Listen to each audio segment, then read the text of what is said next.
Ready na daw po sila.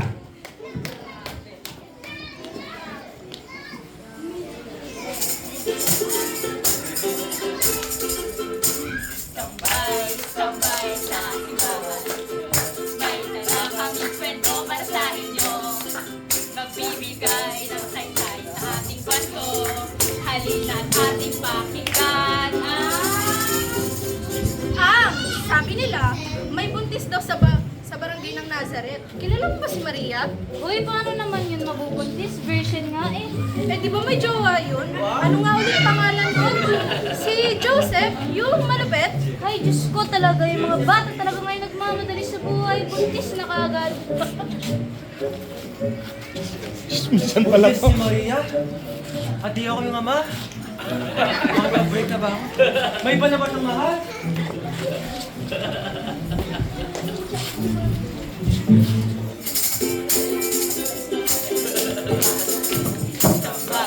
Sabay sa simbahan, si Joseph na malupit ay nalilito. Kaya naman nakipagkita sa dalaga. Ang sabi lang ni Maria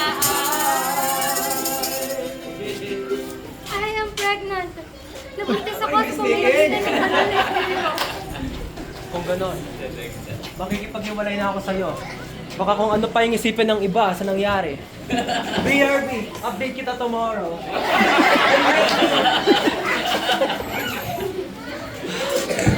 Pagod, tutulog mo na ako. Na-stress si Joseph. Joseph? Ang apo ni David. Don't be scared. Ako si Angel Gabriel. Gab-gab na lang. Nandito ako para sabihin sa'yo na nagsasabi ng totoo si Maria. Nabuntis siya sa pamamagitan ng banal na spirito. And guess what? It's a healthy baby! At ikaw, may the birth certificate. May gender Ang reveal. date na magiging anak nyo ay... Jesus! Dahil ililigtas niya ang kanyang bayan sa kasalanan. Nangyari ang lahat ng ito sa pamamagitan ng isang propeta. Magbubuntis ang isang berhen at manganganak ito ng isang lalaki. At tatawagin itong Emmanuel, nang ibig sabihin ay kasama natin ang Diyos. Adios! Maria, papakasal na kita. And we will raise the baby together.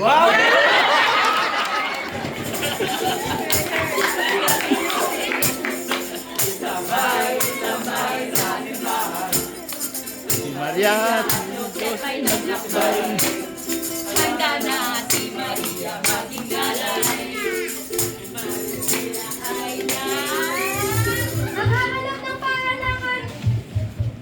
Tap, tap, tap. Pwede po ba dito magpahinga ng aking asawa para sa panganakan niya? Wala nang room para sa mga nganak. Sige na!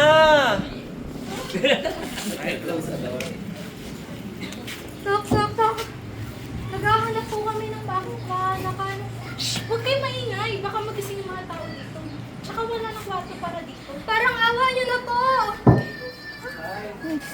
Sungit.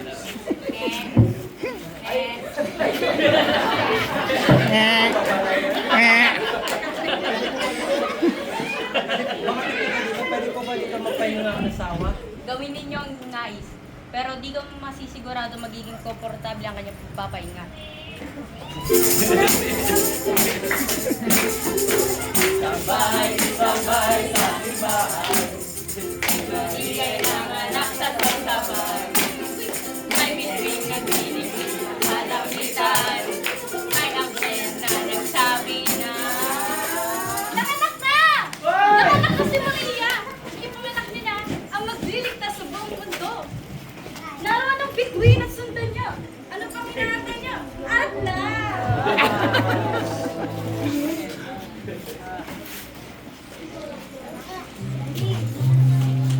Pinanganak na ang tagapagligtas.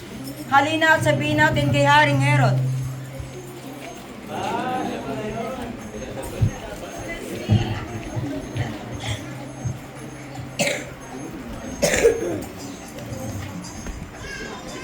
Hanapin niyo siya dahil siya ay aking sasambay.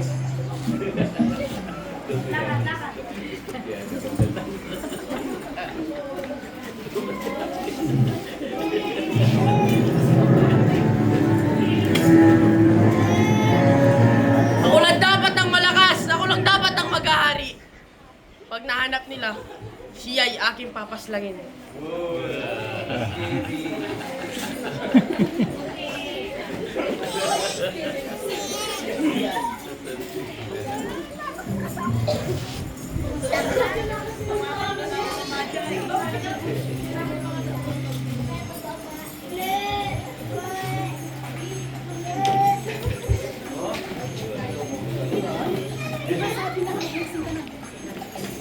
Di ba?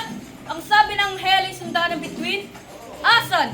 Asan ang bituin? Mga bata at matatanda, nakikita niyo ba ang bituin? Ayun!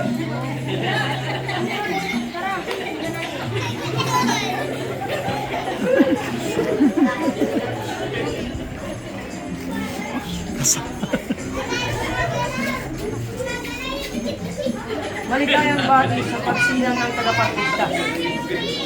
Andito kami para magbigay puri at regalo sa anak ng Diyos. Ang regalo ka ay mabigat, makinang, at pangmayaman. Ang regalo ko ay mabango, mabango, mabango po sa iyo. And smoking hot. Wala kayo sa regalo ko. My gift is slippery, moisturizing, at maganda pag-skin. Forever baby na baby. Ladies and gentlemen, Maria and Joseph, tanggapin niyo ang regalong Dito! Kamanyang. Mira.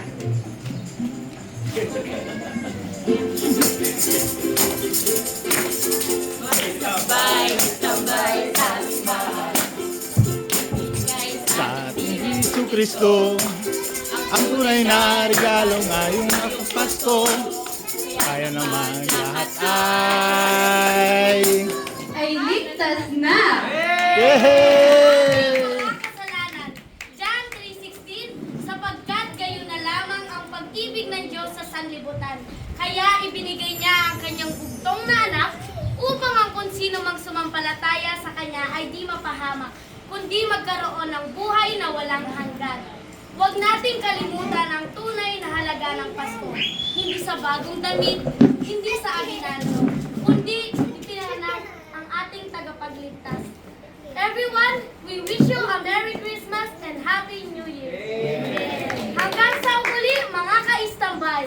Bye! Oh! 1, 2, 3! We wish you a Merry Christmas. We wish you a Merry Christmas. We wish you a Merry Christmas and a Happy New Year.